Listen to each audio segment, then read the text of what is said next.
Hello, good evening friends. आज आप लोगों को सीटेट का एक महत्वपूर्ण टॉपिक्स है जो कि बहुत ही इम्पोर्टेंट टॉपिक्स है। इस टॉपिक का नाम है gene Piaget stages of cognitive development and theory. इससे बहुत सारे क्वेश्चन पूछे जाते हैं, इसलिए आप लोगों के सामने मैं इसको प्रेजेंट करने जा रहा हूँ। आप लोग इसे अच्छी तरीके से समझें और देखने का प्रयास करें, जो कि बहुत ही फ्रूटफुल होगा सीटेट के एग्ज़ाम के लिए।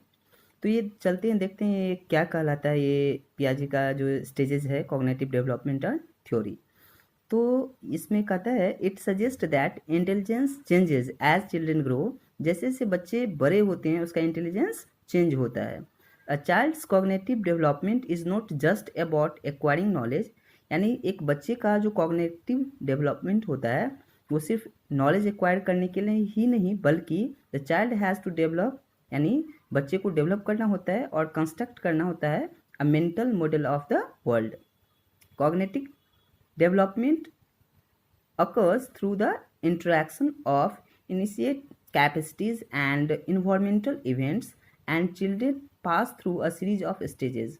इसमें कह रहा है कि कॉग्निटिव डेवलपमेंट जो होता है बच्चों में वो इंट्रैक्शन की वजह से होता है। हर बच्चे का अपना अलग अलग कैपेसिटी होता है, वो इन्वायरमेंट में रह करके जो इन्वायरमेंटल इवेंट्स होते हैं उन सब चीज़ को ऑब्जर्व करके वो बच्चे बहुत सारे स्टेजेस से पास करते हैं। तो उसमें जीन पियाजे ने जो कॉग्निटिव डेवलपमेंट के लिए स्टेजेस बताए हैं वो 4 स्टेजेस होता है, यानी 4 स्टेजेस होता है। Piaget's theory of cognitive development propose 4 stages of development. First होता है सेंसरी मोटर स्टेज, जो कि बर्थ से लेके 2 ईयर्स तक के at the age of 2 years तक होता है। दूसरा होता है प्री ऑपरेशनल स्टेज, जो कि 2 ईयर्स से लेकर के 7 ईयर्स तक होता है।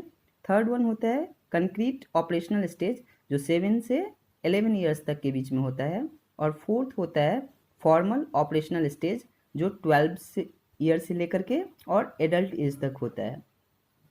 फिर चिल्ड्रंस का जो इंटेलिजेंस है, यानी children's intelligence differs from an adults in quality rather than in quantity, यानी बच्चों का जो इंटेलिजेंस है वो डिफर करता है एडल्ट से क्वालिटी के रूप में, ना कि क्वांटिटी के रूप में। This means that children think differently, यानी इसका मतलब क्या हुआ कि बच्चे अलग सोचते हैं फ्रॉम एडल्ट्स, किसे, एडल्ट से, and see the world in different ways. अब बच्चों का नज़रिया जो होता है विश्व को देखने का वो अलग होता है as compare to adult.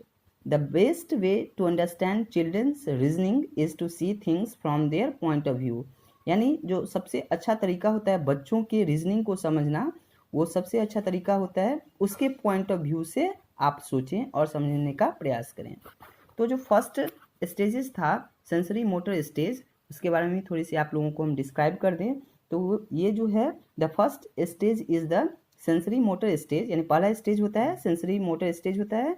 And during this stage the infant focuses on physical sensation, यानी इस स्टेज में जो बच्चे होते हैं, इन्फेंट होते हैं, वो फोकस करते हैं ज़्यादातर फिजिकल सेंसेशन में and on learning to coordinate their body. और फिजिकल सेंसेशन को ही देख करके, ऑब्जर्व करके बच्चे अपने बॉडी को कोऑर्डिनेट करने का प्रयास करते हैं, सीखते हैं। सेकेंड था द प्री ऑपरेशनल स्टेज, जो कि 2 ईयर्स से लेकर के 7 ईयर्स के बीच में होता है। It takes place between 2 and 7 years. At the beginning of this stage the child does not use the operations, यानी इस स्टेज में बच्चे शुरुआत में किसी तरह का ऑपरेशन का यूज़ नहीं करता है। So the thinking is influenced, इसलिए बच्चों का थिंकिंग जो है वो प्रभावित होता है by the way things appear rather than logical reasoning, यानी जो उसका थिंकिंग एबिलिटी होता है वो रीजनेबल नहीं होता है, बल्कि वो थोड़ा ऑपरेशनल होता है। That's all, thank you for watching.